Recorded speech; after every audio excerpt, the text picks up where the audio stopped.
नेपालमा पछिल्लो समय कृषि पर्यटन अर्थात् एग्रो टुरिज्मको चर्चा धेरै नै सुनिन थालेको छ। नेपालको विकासको आधार कृषि र पर्यटनलाई मानिरहँदा कृषि अन्तर्गतकै कृषि पर्यटनको महत्त्व झन बढिरहेको छ।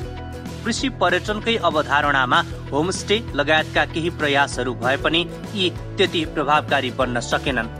तर हालैको कोरोना महामारीका कारण अहिले कृषि पर्यटनको महत्त्व र आवश्यकता वात्तै बढेर गएको छ र सरकारी तवरबाट पनि कृषि पर्यटनको विकास र प्रवर्धनका थुप्रै कार्यक्रम तयारीको अवस्थामा छन्। यसै मध्येको एक हो कृषि पर्यटन प्रवर्धन कार्यक्रम।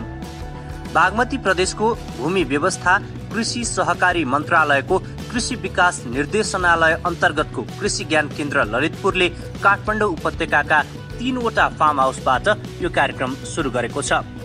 काठमाडौँको कपन, ललितपुरको चाहिँ हामीले यो लाकुरी भन्ज्याङ र ललितपुरकै गोदाम चौरमा चाहिँ हामीले 3वटा फार्महरूसँग सहकार्य गरेर कृषि पर्यटनका कामहरू हामीले त्यहाँ सुरु गरेका छौँ र त्यहाँ हामीले मूलतः खास गरिकन कृषिको म्युजियम स्थापना गर्ने र कृषिमा पनि हामीले प्राङ्गारिक कृषि उपजहरूको चाहिँ उत्पादन गर्ने र त्यहाँ उत्पादित वस्तुहरू चाहिँ चाहे त्यो सहरवासी होस् चाहे त्यो विद्यार्थी स्कुलका विद्यार्थीहरू उहाँहरूले त्यसलाई चाहिँ एउटा शैक्षिक स्थलको रूपमा र एउटा चाहिँ मनोरञ्जन स्थलको रूपमा एउटा चाहिँ हाम्रो विशिष्ट प्रकारका प्राङ्गारिक खानेकुराहरू उपभोग गर्ने स्थलको रूपमा प्रयोग गरेर किसानको आय आर्जन र त्यहाँ चाहिँ रोजगारीमा चाहिँ अभिवृद्धि होस् भन्ने दृष्टिकोणबाट हामीले यो कार्यक्रम सञ्चालन ल्याएका छौँ र अब चाहिँ काठमाडौँका उपत्यकावासीहरूले यस्तो व्यस्त सहरमा बसेर पनि उहाँहरूले चाहिँ छोटो दूरीमा त्यो फार्मभित्र छिरिसकेपछि प्रवेश गरिसकेपछि उहाँहरूले एउटा चाहिँ ग्रामीण परिवेशमा त्यहाँ भएका कृषि कसरी उत्पादन हुन्छ, गाईबस्तु कसरी पालिन्छ,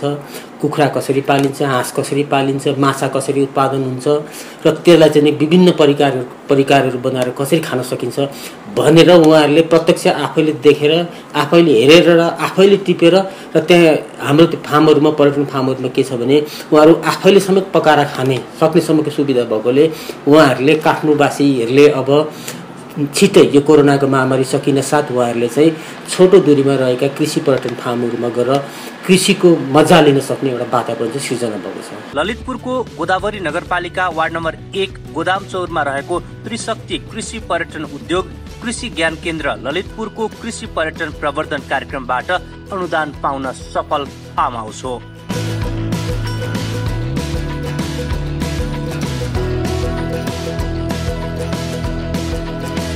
कृषि पर्यटन प्रवर्धन कार्यक्रम सञ्चालनका लागि ज्ञान केन्द्रले कुल लागतको 50% अनुदान समेत उपलब्ध गराएको छ।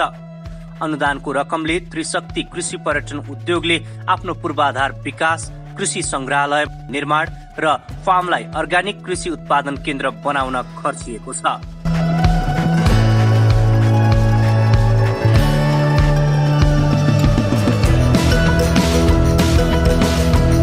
ज्ञान केन्द्रबाट आएको अनुदान एमाउन्टको हिसाबमा राम्रै आएको छ।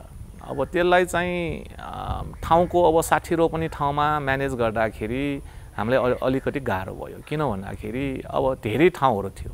एउटा त हामीले कुखुराको चल्लाहरू राख्ने खोर बनायो, अर्को बटाईको, अर्को हाँसको खोर बनायो, एउटा पार्ट त्यो भयो। दोस्रो पार्ट चाहिँ हामीले चाहिँ टनेल बनायो, करिब 12,000 स्क्वायर फिटको चाहिँ तपाईको मजबुत टाइपकै टनेलहरू बनायो। अनि अब सबै त्यो भण्डारण गर्नको लागि स्टोर रुम चाहियो। अनि त्यो सबै पार्ट बाहेक पनि अब हामीले चाहिँ पार्किङदेखि अब तल आउने सिँढीहरू बनाउने, अनि प्यासेजहरू बनाउने, अनि चाहिँ गार्डन बनाउने कामहरू, अब म्युजियमकै कामहरू छ, अनि पोखरीहरू छ हैन। त्यो सबै ठाउँमा चाहिँ हामीले चाहिँ अब खर्च गर्यौं। करिब 4 वर्ष अघि 60 रोपनीमा सुरु भएको त्रिशक्ति कृषि पर्यटन उद्योग अहिले यो क्षेत्रकै आकर्षणको केन्द्र बनेको छ। काठमाडौँ उपत्यका आसपास बसोबास गर्ने आन्तरिक पर्यटकको भ्रमणको सूचीमा यो फार्म हाउस पर्न थालेको छ। यहाँ आउने त सुरुमा भिजिटर भनेको खानाको लागि नै आउने हो। किन यहाँको खाना अब हाँसको छेला भयो, माछा भयो, अब अति स्वादिष्ट छ। दोस्रो कुरा फिसिङको लागि आउने भयो, बच्चाहरू लिएर उनीहरू आउने मेन कुरो त्यही हो। अनि त्यसले गर्दाखेरि अब अर्को आउने चाहिँ अब यहाँका समूहगत रूपमा स्थानीय मान्छेहरू एउटा पिकनिक मनाउनको लागि या उनीहरूको चाहिँ संस्थाको चाहिँ एउटा कार्यक्रम गर्नको लागि आउने भयो हैन। त्यसले गर्दाखेरि बेसिकली आउने चाहिँ अब यहाँ चाहिँ ग्यादरिङको लागि आउने भयो, तर यहाँको सराउन्डिङ तपाईँको इन्भाइरोमेन्टली चाहिँ अति रमणीय भएको हिसाबमा सबैतिर चाहिँ इन्जोय गर्छ। अनि यो बिचमा चाहिँ हाम्रो प्रोडक्सन जस्तै हाँसको छोला मिठो भएपछि हाँस चाहिँ सबैले लगेको छ, माछा मिठो भएपछि माछा पनि किनेर लगेको छ। यो तरिकाले चाहिँ हामीले साइड बिजनेस चाहिँ गरिराखेको हो। यसपालिदेखि अब हामीले तरकारीहरू पनि अब यहीँको त्यो पनि अहिले चाहिँ कम्पोस्ट मल राखेर बनाउने तरकारीहरू हो हैन। तिनीहरू पनि अब यहाँ आउने भिजिटर्सहरूले लान्छ हैन। यो किसिमबाट चाहिँ हामीले चाहिँ सोच राखेका छौँ। पूर्वाधार पुनर्निर्माणका लागि केही समय बन्द भएको फार्म अहिले सञ्चालनमा आइसकेको छ। कृषि ज्ञान केन्द्रबाट प्राप्त अनुदानले फार्मको पूर्वाधार निर्माणमा निकै सहज भएको सञ्चालक सरोज सिंह डङ्गोलले बताए।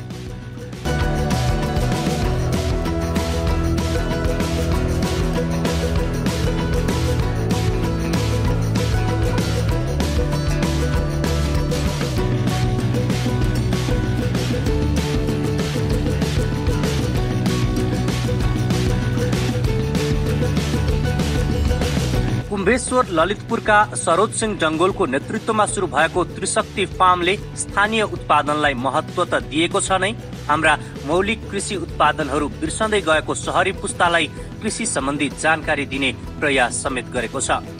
पुराना कृषि उत्पादन र प्रविधिलाई जीवन्त राखिरहनकै लागि यस उद्योगले कृषि संग्रहालय पनि बनाएको छ। एग्रो टुरिज्म भनेर एउटा चाहिँ लाइफ स्टकको, एउटा चाहिँ ग्रिन भेजिटेबल र एउटा चाहिँ त्यही लाइफ स्टक र ग्रिन भेजिटेबल चाहिँ यही कन्ज्युम होस् भन्ने हिसाबमा चाहिँ हामीले चाहिँ यो काम गरेको हो। यो काम गर्दाखेरि कस्तो छ भन्दाखेरि अब यहाँ चाहिँ अब माछा भयो, हाँस भयो, कुखुरा भयो, खसी भयो हैन। अब यो सबै चाहिँ यहाँ आउने चाहिँ भनौँ न अतिथिहरूले चाहिँ उनीहरूले चाहिँ यो कन्ज्युम गर्छ, त्यसले चाहिँ राम्रो गर्छ भन्ने हो। अब यही चिज चाहिँ के छ भन्दाखेरि अरू ठाउँमा पनि यस्तै कामहरू गरोस् भन्ने चाहिँ हामीले चाह्यो। ललितपुरको सातो बाटोबाट करिब 7 किलोमिटर दूरीमा रहेको यो फार्ममा पुग्नेहरूले यहाँ उत्पादित बाली नालीको प्रत्यक्ष अवलोकन गर्दै आफैले टिपेर खाने सुविधा समेत पाउँछन्। फार्मलाई घरेलु जनावरको चिडियाघरको रूपमा पनि विकसित गरिएको छ। गाई, बाख्रा, हाँस, माहुरी, कुखुरा लगायतका पशुपन्छी फार्ममा राखिएका छन्। यहाँ राखिएका जनावर वा कृषिको बारेमा अध्ययन गर्न वा अवलोकन गर्न चाहने समूह, विद्यालय र कलेजहरूलाई प्राथमिकतामा राखिने सञ्चालक डङ्गोल बताउँछन्। हामीले चाहिँ यो चाहिँ बिजनेसको रूपमा अगाडि लगे पनि हाम्रो सामाजिक उत्तरदायित्व छ। सामाजिक उत्तरदायित्व के हो भन्दाखेरि अहिलेका बच्चाहरूलाई चाहिँ यहाँका बेसिक चिजहरू थाहा दिनुपर्छ। धेरै चिज चाहिँ कस्तो छ भन्दाखेरि व्यापार गर्ने हिसाबमा गएको छ, हामी त व्यवसाय गर्ने हो। उनीहरूलाई सुसूचित गर्ने चाहिँ हाम्रो नैतिक दायित्व पनि हो। साथसाथै उनीहरूलाई चाहिँ हामीले चाहिँ एउटा राम्रो प्र्याक्टिकल हामीले शिक्षा दिन सक्यो भने उनीहरूले फेरि गार्जेनहरूलाई, प्यारेन्ट्सहरूलाई चाहिँ उनीहरूले भन्ने हो, उनीहरूलाई चाहिँ सुनाउने हो। त्यसले गर्दाखेरि इन्डाइरेक्ट रूपमा चाहिँ हामीलाई बेनिफिट पनि छ हैन। बच्चाहरू आउँछ तर उसको चाहिँ गार्जेन प्यारेन्ट्सहरूलाई भनिसकेपछि उनीहरू पनि यहाँ आउँदाखेरि त्यो एउटा चाहिँ हाम्रो मार्केटिङ पनि भयो। अर्को कुरा हामीले सामाजिक उत्तरदायित्वको हिसाबमा काम गर्ने भएको हिसाबमा यो भ्यालीभरिकै स्कुलमा चाहिँ हामी गएर यो कुरा चाहिँ हामी जानकारी गराउँछौँ र चाहेको स्कुलले चाहिँ हामी सम्झौता गरेर उनीहरू आउने बाटाहरू चाहिँ बनाउँछौँ। फार्म हाउसलाई पुरै ग्रामीण परिवेशको झल्को आउने गरी निर्माण गरिएको छ। फार्म हाउसको मुख्य आकर्षणको रूपमा एउटा पोखरी छ। यहाँ पुग्नेले पोखरीमा आफै फिसिङ गर्दै माछा खान पाउने व्यवस्था गरिएको छ। बृहत सोच र उद्देश्यका साथ स्थापना गरिएको यस उद्योगमा अहिले प्रत्यक्ष रूपमा 5 जना सहभागी छन्। यसबाहेक यहाँका स्थानीय 175 भन्दा बढी किसानले पनि यो उद्योगबाट अप्रत्यक्ष रूपमा फाइदा लिन सक्नेछन्।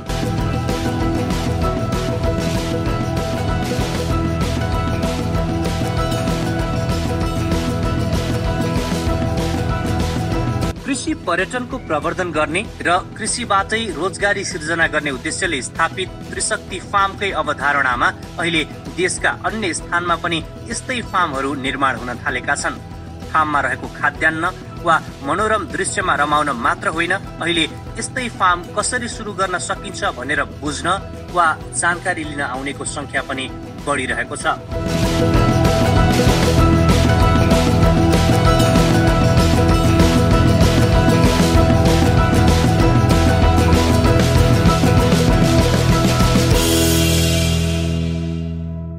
सहर भित्रै गाउँको अनुभव गर्न सकिने उच्चक्ति कृषि पर्यटन उद्योगको यो फार्ममा गएर तपाईँ पनि रमाइलो गर्ने र नयाँ अनुभूति सँगाल्ने होइन त?